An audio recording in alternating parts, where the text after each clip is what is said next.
Okay, good morning and welcome. It's 11:33. I think that we've allowed enough time for people to get in. My name is Linda Zangrilli, and I'm the current chapter chair of SCORE Bucks County. And you are attending the webinar on employment and small businesses. Just a few items before we begin. First of all, this is being recorded, so you do not have to take notes.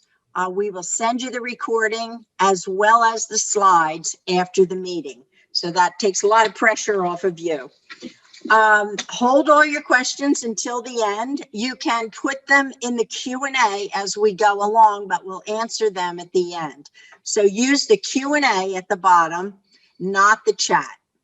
And then we will get to every one of them as we end the program. If we don't get to everything, we will make sure that you get answers to those that we missed. So before we begin, I just like you to allow me a few minutes to talk about SCORE, what we are, what we do. We are a national nonprofit organization. We have some 350 chapters and 13,000 people all over the country who are volunteers who work at this business. And the mission is very, very simple. We are here to help start, grow, and foster small businesses. We are a resource partner of the Small Business Administration. And our mission, as I said, is to help you if you're trying to start your business or maybe your business is floundering a little bit. How do we do that? Well, we do that through free mentoring sessions. We have some 72 members in the Bucks County chapter. We cover Bucks and Montgomery County, parts of Montgomery County, eastern part. And our mentors come from all walks of life. They have experience in all business disciplines. So they're more than able to help you with the journey to start a business or to grow your business. So the other piece of our mission, as I said, is to present things like this that we're going to show you today and bring on expert speakers in various areas. Thanks to COVID, everything is by Zoom right now, and everything is free. So that's a bonus as well. There are a few bright spots in the COVID world we're living in. So without further ado, I'd like to say to you all, if you need help, please visit our website at buckscounty.score.org. And we can help you. Just hit the buttons. A big button says request a mentor, and we'll take it from there. So without further ado, I'd like to bring on the gentleman who, and his name is showing up as me, but that's okay. His name is really Ed Torello, and I don't look like that. I look like SCORE Bucks County. So Ed Torello is the gentleman who puts these programs together. He finds all the speakers, and he sets up our entire calendar for the whole fiscal year. So I'd like to introduce Ed, the chairman of our seminar committee. Ed? Thank you very much, Linda, and thank you all for joining us. We really appreciate it. This is one of 35 programs that we've put together for our fiscal year, September to September. And for 2022, we actually have 40 programs already put together for that. So we're, and if you look at our website, you'll see that we've listed quite a few of them coming up, and we will probably list quite a few more within the next month. As Linda said, please use the Q&A button. And at the end, I will go over the questions with Nina, and we'll get an answer for you. If for some reason we can't answer it, we'll get it to you afterwards. Just a very brief introduction to Nina DeRosa. Nina is a SCORE mentor, and she's had over 40 years experience in the human resources area. And she has a lot of experience in recruiting, payroll, personnel administration, and everything to do with personnel. So with that, I'm going to just turn it over to Nina, and please present. Oh, no, Nina, you're on mute. You're on mute, Nina. There we go. Okay, is that better? That's good. Good morning, everybody, and thank you for joining our webinar. Hopefully, we will touch on some information that will be helpful to you and help you with your business. So let's go to the first slide. Some of the key initiatives that we're going to touch on today will be hiring employees, recruiting practices, attracting employees, retaining employees, terminating employees, all in a small business environment. It's very difficult to compare a small business environment to a large corporation. I have experience in both of those areas, so I like to focus on the smaller businesses because I believe that those are the businesses that really need some assistance. Some effective ways of recruiting for a small business. One of the things that you can do is talk to your current employees, see if they know anybody. If they know anybody, ask them to bring them in so that you can sit down and talk to them. Also, offer a referral to the employee. I mean, you can certainly wait over a period of time to pay it out. But if you encourage the employee to help you look for employees, that will certainly help you with their business. They will help individuals understand what the business is all about, what the culture is like, what the expectations are. So that's really a very good way to recruit in a small business environment. Another way is word of mouth. Don't hesitate to reach out to your own personal network, your family, your friends, any kind of associate that you might have some interaction with. Those are people that can help you because they understand you and your business as well. So certainly reach out to those individuals that have a similar or like work ethic as you. Lastly, reach out to your peers and associations. I have an individual that recently was having some difficulty hiring a plumber. He reached out to an association that plumbers in the Bucks County, Philadelphia area belong to, and he posted a position on their job board. He got a number of interviews scheduled and he actually hired somebody. So these are many different ways that are low cost or no cost that you can certainly do some recruiting for your small business. Another way is reach out to the Pennsylvania Department of Labor, their career link. That's free. Post a job there. It doesn't cost anything. Use social media. Post openings on Facebook, Craigslist, Instagram. Again, those are free. One thing, don't be too wordy about the position. However, give enough information that it entices somebody to want to follow through and speak with you. Include things like benefits or incentives that you might want to put out there for employees. And those are the kinds of things that attract people, and hopefully you would be able to recruit from that pool of individuals. Again, comment on benefits and incentive plans as a way to enhance your business and the opportunity that you are offering individuals. And lastly, use job boards. Although there may be a fee incurred and most of them do charge a fee, that may be a more effective and efficient way for you to recruit for individuals, depending on whether or not you need someone immediately or whether or not you need someone that you're having difficulty filling the position for. A number of individuals have some difficulty filling in certain types of positions that are maybe more high level or maybe more production oriented. Some of these websites can help you do that. Employee classifications. Many small employers are not sure how you are to classify your employees. What's the difference between an employee and a contractor? How do they get paid? Through a 1099 or payroll? Are they exempt and non-exempt? These are questions that really need to be answered prior to you bringing any employee on board, so that way they understand their classification and the expectations of how they are to be paid and how they are to be viewed in your organization. The difference between an employee and contractor: an employee is an individual who performs a service for you that you control, what they do, what will be done, how it is done, and the end result. You are responsible for what they do. A contractor is anyone who offers their services to the general public. In other words, they're not just doing work for you, they're doing work for other people. An employee should go on payroll and get a W-2, and a contractor gets issued a 1099. The difference between payroll and a 1099 is if the employee is on payroll, you as the employer, you are responsible for withholding taxes and reporting those wages to the IRS, Social Security, etc. And you must present the employee with a W-4 at the end of the calendar year.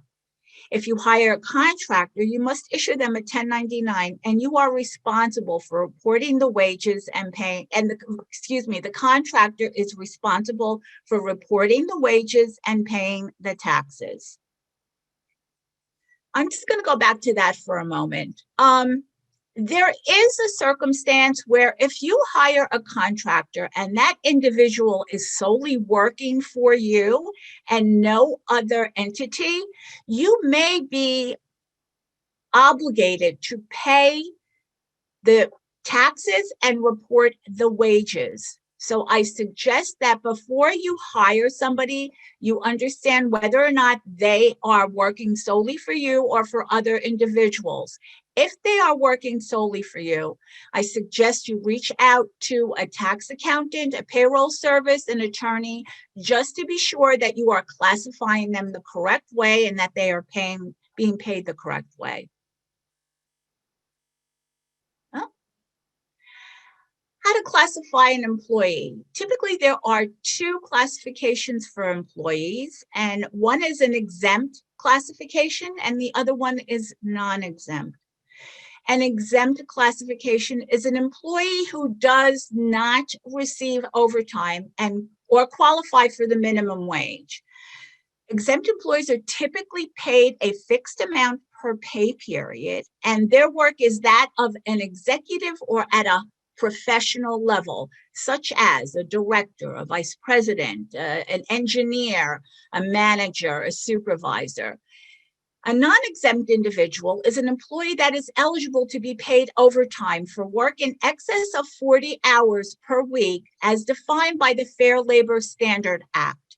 And that is something that protects non-exempt employees. They are eligible for any overtime, any time worked over 40 hours, typically at time and a half.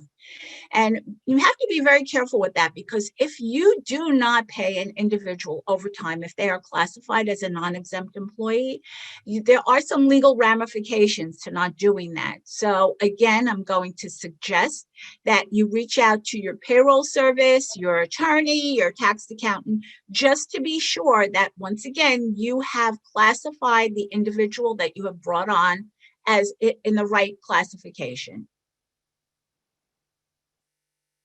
Oh, okay.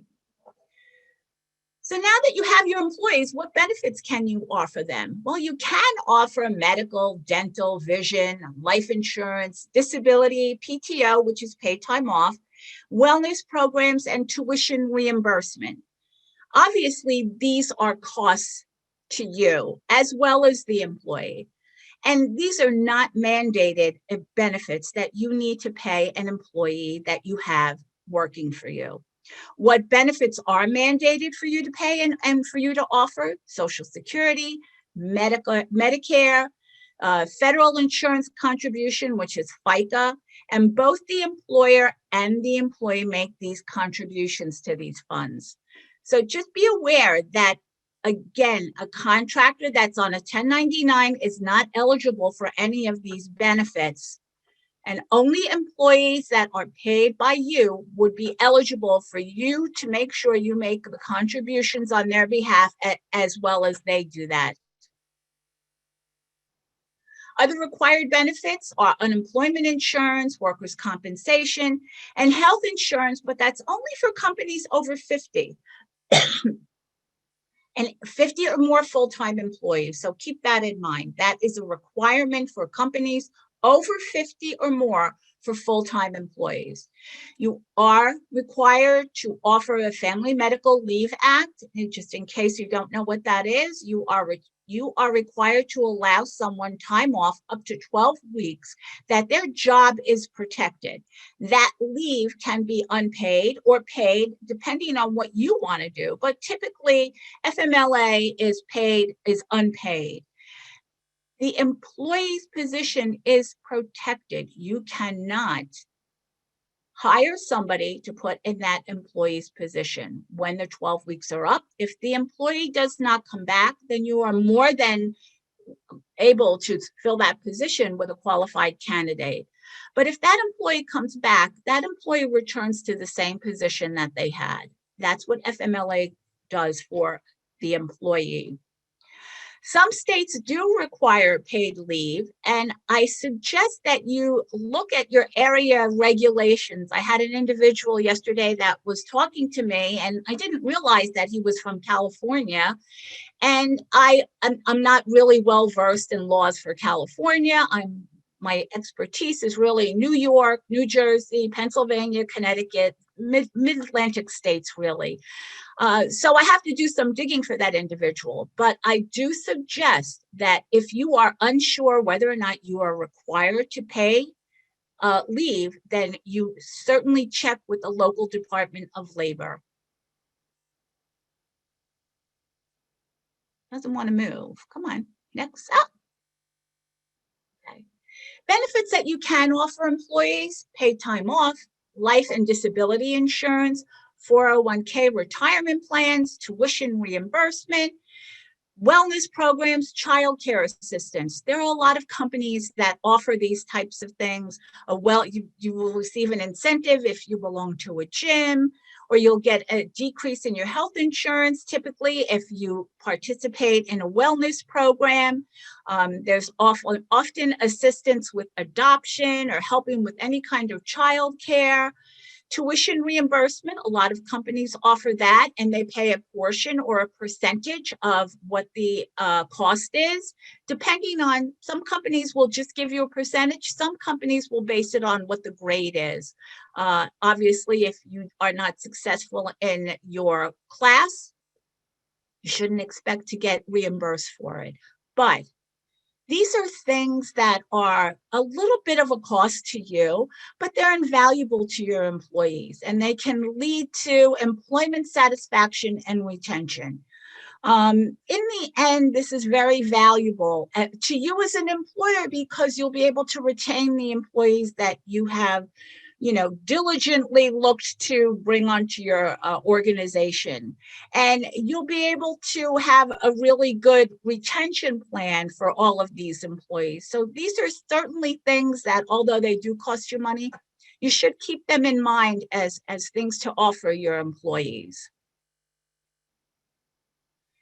Employee incentives. There are many low-cost and no-cost incentives that you can offer your employee. And in doing that, it motivates them, it inspires them, it engages them, it encourages them. I know most employees would prefer a financial reward, but sometimes that can't happen. And honestly, it's not always about money. It's about your ability to recognize an employee that is making a contribution to your organization. And there are many, many ways that you can do that. Recognize a job well done. Do it in front of your other employees. If you have like a monthly meeting or an all hands meeting, it's an excellent time to recognize somebody that has done something that the company has benefited from, whether it's monetary or customer service or anything. Employee recognition goes a long way, and a lot of employees kind of like get all puffed up and take a lot of pride in the fact that they've been recognized for something that they've accomplished in their work environment. Create a certificate program, 100 days of no absences or something like that. I mean, you can use your brain and figure out some of the things, or even talk to your employees and see what are the types of things that they are interested in being recognized for, or what they think is important to them. Offer learning opportunities, create a buddy system. If you know that somebody that maybe is working on a production line is interested in finding out what being a purchasing agent or a buyer is, maybe take them off the floor for a couple of hours a day and let them sit next to someone that does do that and see whether or not that is something that they would excel in. It's an opportunity for you to assess the employee, and it's an opportunity for the employee to be exposed to other things. And that really does go a long way. Excuse me. I know in my previous company, a reserved parking space was truly a highly garnered thing. Everybody was vying for it. So this is something too that although it doesn't cost you anything, it certainly goes a long way. And make sure that you have employee of the week, employee of the month on top of a sign at that parking space, so that other people know that this individual has accomplished something this month and they have been rewarded a parking space. You can also offer paid time off. That's something that employees really relish. If you can say to an individual, you've done an excellent job on this project, I'd like you to take Friday off. You don't have to burn up any of your time. That goes a long way. And it doesn't really cost you anything because you were going to pay them anyway. You're just not getting them to work at that particular time. But trust me, these are the kinds of things that really help employees want to do more and want to do better in their jobs. So take these things into consideration when you are looking to recognize an employee. Low-cost ways to incentivize employees: gift cards. You can, get a gift card to a restaurant or a movie and certainly share that with your employee. Offer them a special lunch, maybe for them and their team, bring in sandwiches or something like that. We had a number of like shirts and things that we offered our employees that just they were so proud to be wearing the marked shirts that had company logo or whatever on it, and it was few and far between. So everybody that wore those shirts, everyone knew that they were a special employee in some way. Or offer them a bonus plan, offer them, $100, and it may sound like a lot, but it certainly does go a long way. And there are so many other ways that you can motivate your employees. You can buy, if you have like baseball tickets or you have season tickets to any type of sporting game, offer them to your employees. That too is something that really is an exciting opportunity for the employee. And, I'm telling you, that get paid back twofold. Problem employees. This is the one part of HR that really, it really has a little bit of a bad taste in your mouth, but you do have to deal with problem employees. And it can be stressful and difficult to do that. So some of the things that I think you should really do when you are dealing with a problematic employee is document any time an issue arises. No matter whether or not you're talking to the individual or giving them a warning or whatever, always document the conversation. It's always good to have that documentation in your pocket. Discuss it with the employee and have them acknowledge that there's a problem and that it needs to be rectified in one way or another. Always have a witness with you. Don't ever talk to an employee, on your own if you don't have to, especially when it comes to doing disciplinary actions. Always have a witness with you. It's always best to have someone that may not have any interaction with the employee. There were many times where I pulled in a marketing director or the customer service director in with me when I talked to employees, just because it was an impartial individual that really did not know what the circumstance was and was really just there to witness the conversation. Create a performance improvement plan, PIP. That's what we call it. And spell out the expectations and the improvements that you want to see in the employee. You have to do it over a certain period of time, but you should always, always put something in place that gives that employee the opportunity to correct any action that may be adverse to the company and or whatever it is that they're doing. So it's very important that you put a performance improvement plan in place and make sure that whenever you do this, have the employee acknowledge it. Typically, you will give a time frame where you would like to see the correction, or what the expectations are that you want to see in that time frame are. You should spell them out very clearly so there is no confusion and no question as what the expectation is. And remind the employee that if the steps are not followed, it can lead to termination of employment. And it's not something that you really want because it costs you money to terminate an employee. In many ways, you have to recruit again, you have to go through a training period, and these are all things that have an impact on your organization. So we all try to make sure that we can try to have an improvement in the performance of a problematic employee. Terminating employees. When it comes to terminating an employee, be sure to have an accurate and thorough record of the conversation and the reason for termination. Typically, unless there is willful misconduct, and willful misconduct is things like stealing, carrying a firearm, coming to work drunk, anything like that, expect the employee to be eligible for unemployment. And typically, when in doubt, when you are unsure of anything, consult with an attorney and document. It's the most important thing to do.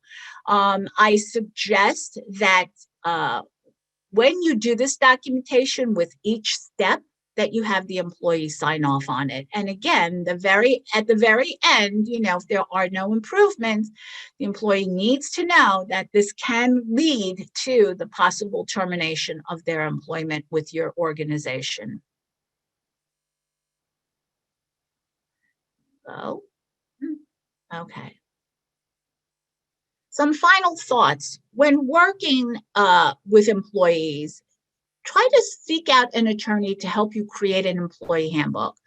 This sets the expectations for the employees so that there are no surprises, so that they fully understand what you expect from them as an employee. What holidays they're entitled to, what processes they need to follow, what things that they need to do, and always have an employee sign off on your handbook. If you don't have a handbook, then create some policies and procedures, a short paragraph or two that, if you come to work impaired or suspected drug abuse or anything like that, this could lead to termination of employment.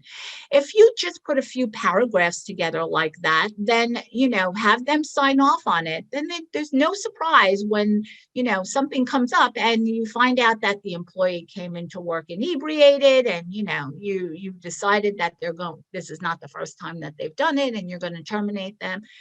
If you have all these things in writing and you have an acknowledgement by the employee, then it's really very good to have that. And again, I always say, be sure that the documentation is in place for even verbal conversations. Many times you're just talking to an employee about an issue. Put something in their file that says that you have spoken to that individual about a circumstance that you are not pleased about or that created an issue in the work environment, and make sure that you have that in their file and that you've documented it.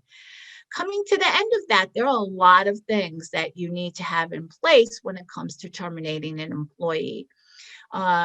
Pennsylvania, New York, New Jersey, those are all at-will states, which means that you can terminate an employee for any reason, but there are consequences for terminating an employee just for the heck of it.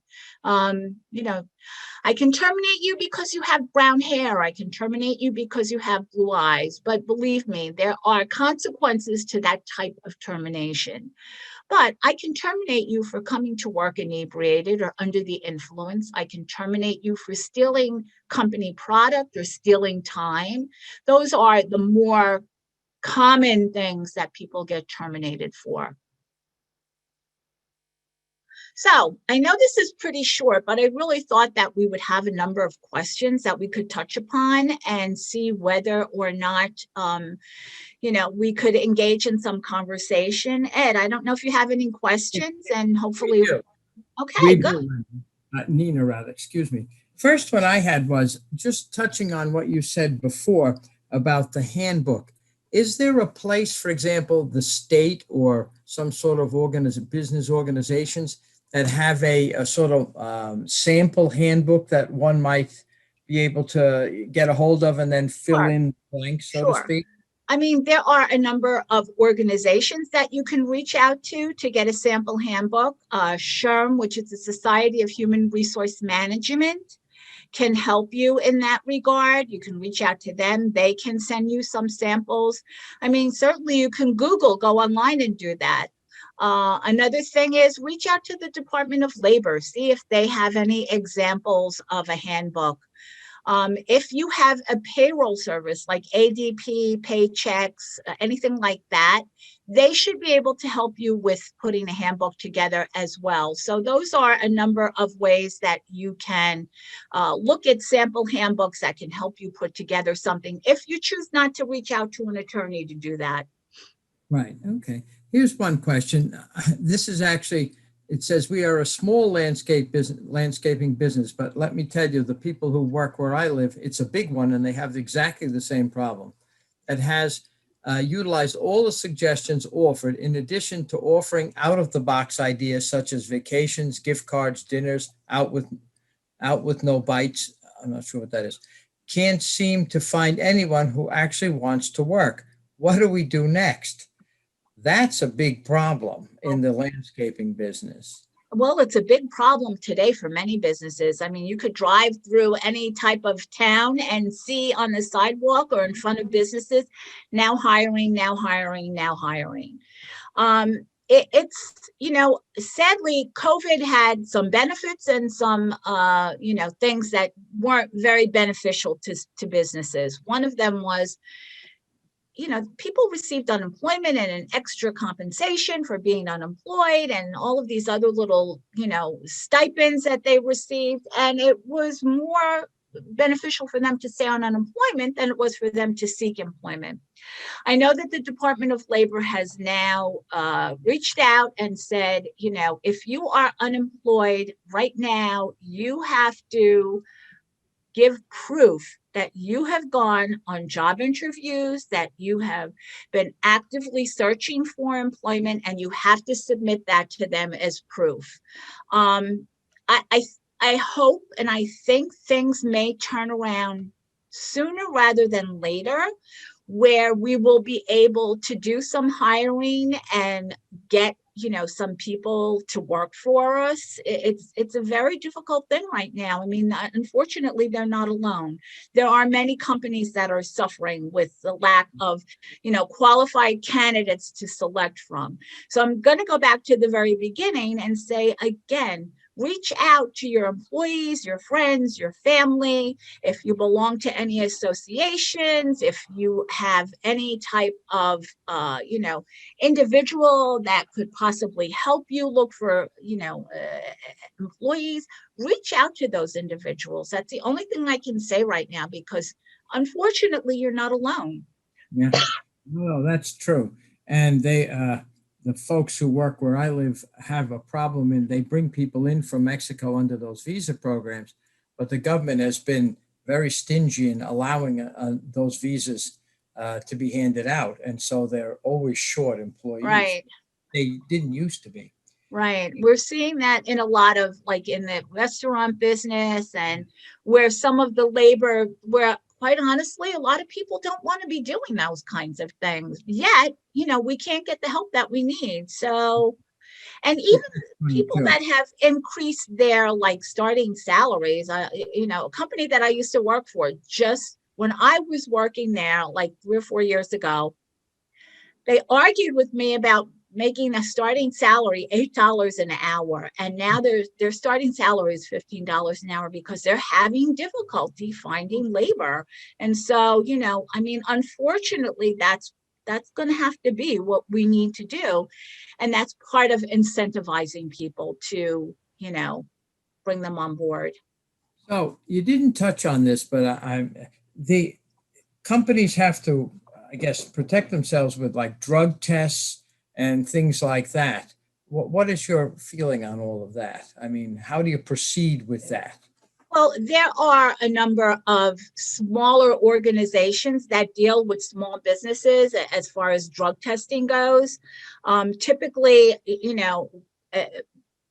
again, I can go from my own experience and explain that before we even hired anybody, they were subject to a drug test and a background check. If they failed one or the other, then they weren't a viable candidate for our company. There are many services out there that are offered to employees. Employers, you can buy packets to do a drug test on site and then ship it out, or you can really see what some of them even tell you what drug use is there right then and there. So those are things that you would have to look into. Unless you have something like a company that you send all of your employees to or something like that. I know that NovaCare here in Pennsylvania is a big partner with a lot of companies that if you suspect drug use, then you send your employees there, and all of the chain of command is all followed and everything.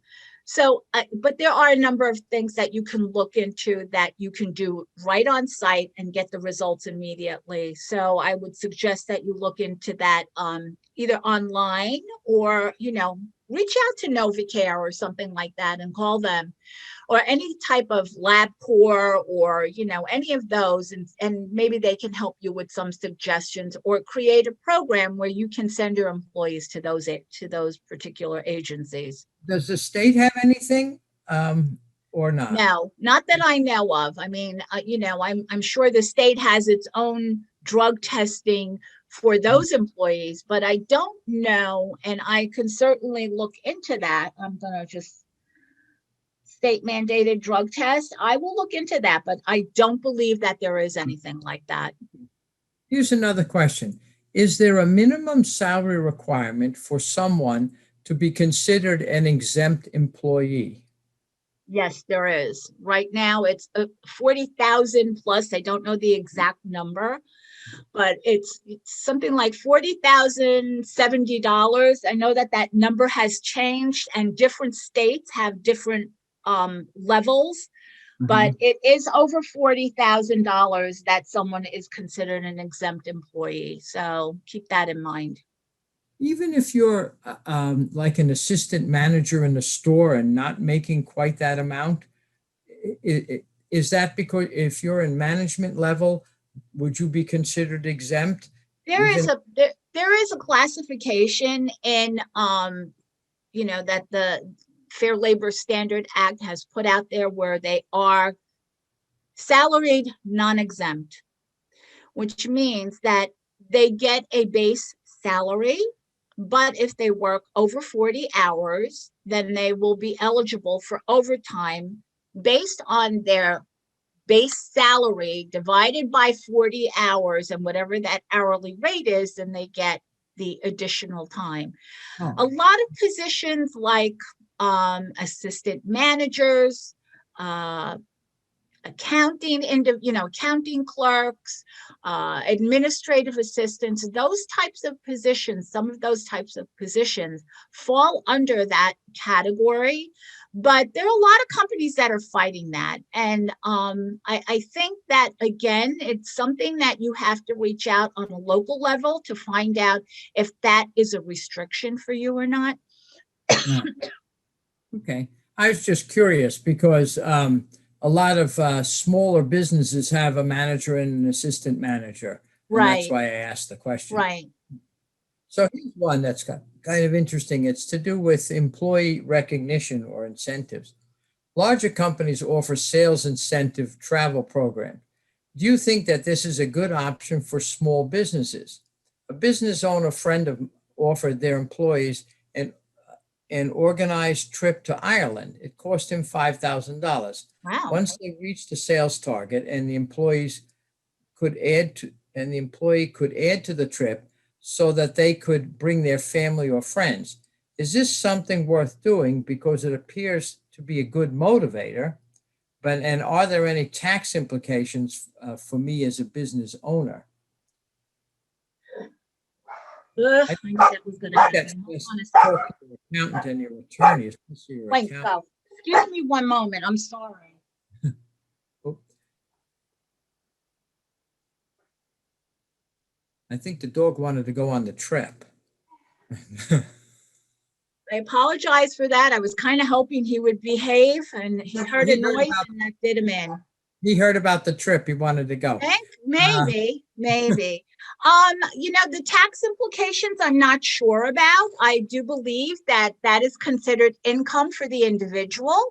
So they may be responsible for paying the taxes based on that. I think that that's a great incentive, particularly with sales. I mean, if you've reached your sales quota and you've made money for the company, and the company wants to reward you with something like that, that certainly is a great incentive. But I do believe that there are tax implications for the individuals at hand, that they would have to be taxed as income for them. Right. That's what I thought. Would you suggest that an attorney review your employee handbook once you've put it together? I do make that suggestion. All of the organizations that I've ever worked for, I have created a number of employee handbooks, and I always have an attorney review it to make sure that, we are in compliance with any federal regulations, state regulations, local regulations, to be sure that we have policies in place that are equitable to all employees. So yeah, I would make that recommendation to anybody, whether it's a huge handbook or only a couple of pages. Definitely, I believe it's worth the investment to have an attorney, especially a labor attorney, look at it. Here's an interesting question. I'm looking to hire my first employee to my IT tech support firm. They will be a desktop and a computer support tech visiting clients' locations.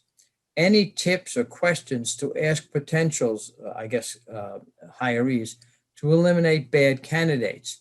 I know the tech questions to ask, but the personal stuff is hard to know. Hard to know what I can ask and what I should ask. That's an interesting question, because, that's you're treading very carefully here. There are certain things that you can ask people and certain things that you cannot ask people. With this particular situation, I think if they are expected to visit customers on site, I think that number one, you should ask, for their driver's license, to be sure that they have a clean driving record, number one, because they will be driving around on your behalf. Number two, I think that you really should do a background check on individuals that you are sending to clients or, customers, whether you're sending them to their homes or their place of business, just to be sure that there is no kind of criminal background with the individual. I mean, you don't know. You could hire somebody that has been arrested for assault, and they go in and they assault a customer. So these are things that you do to protect yourself and the customer. So those are a couple of things that I suggest that you do. As far as asking questions, you can ask them if they're comfortable going into an environment where they don't necessarily know anybody. And, do they have an issue with that? Would they prefer to go in with somebody else? I mean, those are the kinds of questions that you can ask without creating any kind of impropriety. Here's one, and I think it's very sort of apropos of today. Can I ask my employees if they had a COVID vaccine, I assume, shot? My customers don't want people who have not had a vaccine coming into their home, but I do not know whether I am allowed to ask my employees. It has cost us some clients because I guess they don't have the answer. So I thought they could ask, but There's a lot of discussion about that, quite frankly, whether or not you can or cannot ask. I know a number of businesses do ask and say, are you vaccinated? And, our customers would prefer that we send vaccinated individuals. I honestly, I think that I have to do a little bit more research on that.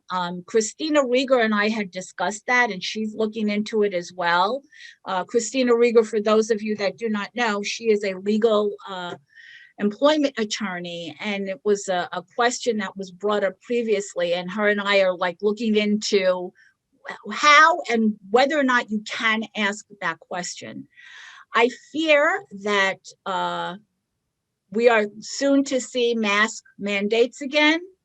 I'm hearing a lot of that in the business world. A number of organizations that I interact with have said that they are probably going to put that mandate back in place. So I don't think that asking an employee if they have been vaccinated is something that you are infringing on their HIPAA rights or not. I would suggest that right now, don't ask that. And once Christina and I find out the answer, I will share it with the organization, with SCORE, and they can put it out to individuals. Yeah, we have a list of everyone who's attended, and once we have the answer to that question, we will send it out to you. Absolutely. So you'll receive it. Here's an interesting one. It slipped my mind too, but I like it. Can you speak to using students for internships for labor? They have summer interns for all kinds of things. Some are paid, some are not paid. What's the story on A versus B? Depending on what type of business you have, I actually encourage a lot of my clients to reach out to students to help them with their businesses. You can have a paid internship or not paid internship. It depends on you and whether or not you want to pay that individual. I believe that is a good way to get help. When students are, especially if they're in the discipline that you have your business in, a number of individuals that I know that have a marketing business, they've reached out to certain colleges and posted positions on those job boards to see if anybody would be interested in helping them with digital marketing or anything like that. And I think obviously in today's world, there are very few companies that do unpaid internships. So I think that it's wise to pay that individual. And I also think that there's a benefit to that down the road. Linda may be able to attest to this. We did an internship with some students from the University of Delaware with their senior projects. We ended up hiring a couple of those engineers that we did this internship with. So I think that that's a good way to, get employees into your business, and, they'll come in and they're enthusiastic and they're excited and they're motivated and they're young and they want to do everything that they can do. So I think internships are a good way to go, especially if you need some project work done in certain time frames. It's interesting. There's two different statements here. A panelist or a person has sent in, it is my understanding that interns that are not paid need to be project-based, which is just what you were saying, versus something required for the day-to-day operations. That kind of makes sense because they've been refining those rules. Mm-hmm. When I was younger, many years ago, I worked at Christmas time for UPS, unloading trucks. Not a fun job. But at the end of our stay, which was, I guess, a couple of weeks, however it was, the manager approached several of the people, not me because I was just going to college, but a number of the other people to see, he watched how they worked to see if, in fact, he thought that they were material to come on as a permanent employee or at least a trainee. I suggest also during the Christmas rush, which is a lot of people are jammed, if in fact you can get employees or you can get interns or so, good idea to use it as a sort of an experience in terms of looking to see if you really want to hire them going forward. Did you do that where you worked, or? Yes, we did. We did it. As I said, we worked with a number of interns through the University of Delaware and their senior projects, which those individuals did not get paid because it was project based. And as I said, we hired a couple of those engineers for our company at that time because, number one, they were working on a project for our company. We sat down with them and said, this is what we're looking to do. This is what we'd like to do. We spoke with their advisor. We put a plan together. They created a product for us. And, at the end of the day, it was when they graduated, I have certainly reached out to all of them and said, you have a job here if you want. And as I said, a couple of them did come on board. And what was interesting was they came in with their feet on the ground running because they knew the company, they knew the people, they knew the culture. And so they knew the products. And so there was certainly a benefit to hiring an intern into an organization. So here's one. I run a small business, let's say a pizzeria or a small hardware store, something of that nature, where I don't have very many employees, but the employees that I have, I want to keep. All right. Now, these are usually younger people. How do I keep them? Do I offer bonuses based on some sort of, how many pizzas you make, or how much, how many nuts and bolts you sell? It seems to me like it's difficult for the very small businesses to latch on to these people. Do I offer some sort of a phantom stock program where it sounds sophisticated, but it really isn't, where you are like a part owner while you're working for me, and in a sense, and then if you leave, we cash you out, and that's sort of a bonus? That's an interesting prospect. I've never heard something like that, but I think that's certainly interesting. Especially in those types of industries, restaurant, hardware, working in retail, it's hard to retain employees for a great deal of time. Certainly, go ahead. It obviously pay and some sort of vacation incentives, which is what you touched on before. Yeah, I think those are a lot of ways that you can recognize employees and certainly reward them for the work that they've done for your organization. Not necessarily a free dinner where they're working, but, get them a gift card or get them a gift certificate to an upscale restaurant. Take your family, take your wife, take your kids, get tickets to Sesame Place. Do something like that really, shows the employee that you appreciate what they're doing for you. And so I think that that's really, a good way to recognize that type of individual, where it's difficult to base any kind of incentive on what they produce or what they sell or what, anything like that. When you're in the fast food business, it seems to me like it's shift work, especially like near where I live, there's a Dunkin' Donuts and they're open from 6 o'clock to 8 o'clock. And so there's usually 2 shifts at least.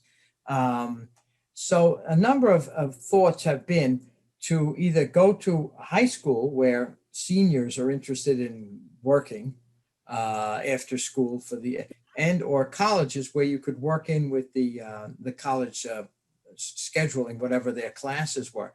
Right. How do you go about approaching them? Do you go to the guidance counselors? Yes. Especially if you're going to advertise in a high school, you would certainly reach out to the guidance counselors, the business administrators at the high school level, and see whether or not that if they have a job board that you can post the position on. That's a way of doing it. But don't just go to the school and try and post it. Certainly reach out to members of the faculty or the administration and talk to them and discuss what are the best ways to try to engage students, for a part-time temporary position or whatever, especially shift work. And again, when you do that, you have to be cautious about the ages and things like that, because certain ages you can't work so many hours and you have to do, you can't work so many days. And those are all things that you really need to check with the Department of Labor, because those things change weekly. But you certainly reach out to the administration of any kind of high school or anything like that. As far as colleges go, a lot of colleges have job boards that you can certainly post positions on. And so you can reach out to the administration and they'll put you to the career link where you're able to post a position on their website. I can speak a little bit to that. I had some very, very good luck doing that with college students. I ran a lot of call centers and they were excellent because they were technologically savvy. They picked everything up very quickly. And a lot of times it came from the people who actually worked for me, their children. They knew somebody that was in college that needed a job. And we could work around their schedules, but it was very, very successful program. I didn't even have to go in and recruit to any of the schools, but word of mouth, and it did the trick for me, but they were an excellent resource. There's a place near here, it's called Ship and Print. It's one of these drop-off places for UPS and FedEx and DHL and all those, and they do printing. There's a senior guy there, but all of the real good workers are all high school kids, because they're very, very savvy with technology. Yeah, and it's absolutely. Clicking the stuff into the computer. And so if you have a company and you need help in that area, I will say I certainly do. I actually employ one of them on the side to help me with my programming. Because they're very good and they're very quick, and I write it out and they put it all together. So I recommend to people, if you have a technology situation where you need people these high school kids or these absolutely kids, they're very good. And if you can ever find a 10-year-old kid in your neighborhood, they're the best. My 8-year-old great nephew, really, he can show me how to do things. Like Aunt Nina, this is the way you do it. I'm like, oh, excuse me, Logan, I didn't know that. That is the story. I think we have one. There's one other question, Ed. That here, I'm sorry. Let me just get it. Here we go. Any tips on writing a good job description? Things seem to change a lot in my very small business, and our work requirements change often. It might be hard to include everything. I hope the employee will have to do. I guess there's a lot of things the employee has to do and it changes constantly. So how do you really get your arms around the description of that? It's difficult to write a job description that touches everything that anybody can do or will have to do in their position.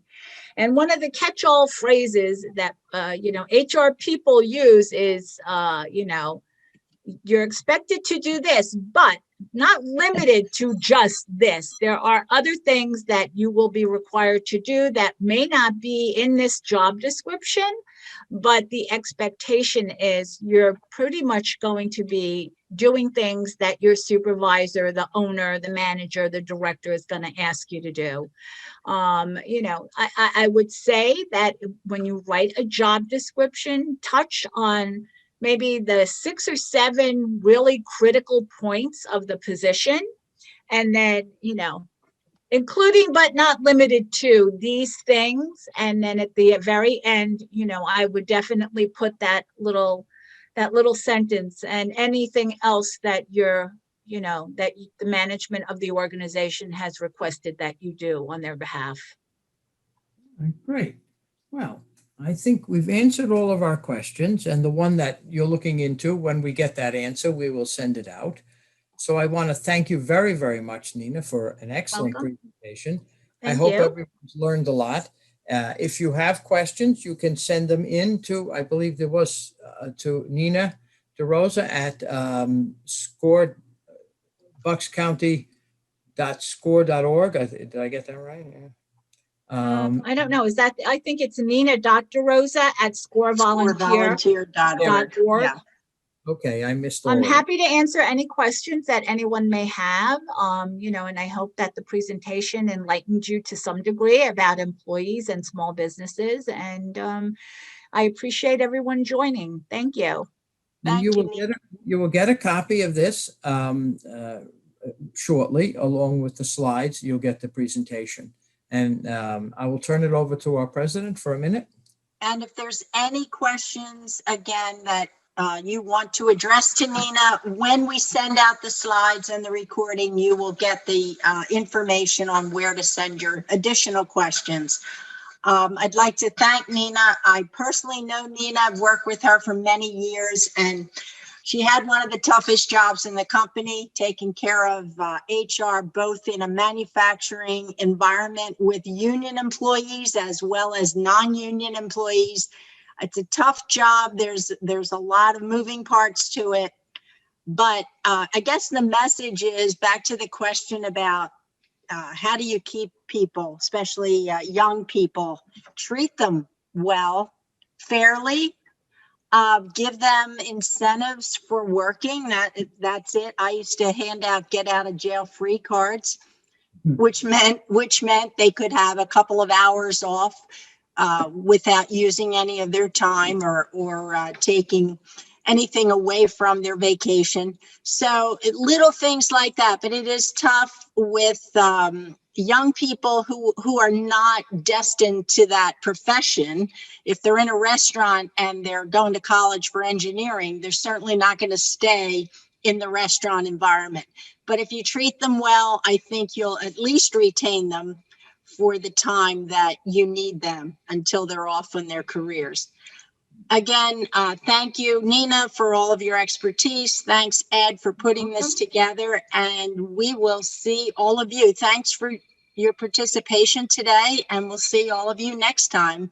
Check our calendar for upcoming events. Thank you very much. Thank you. Bye.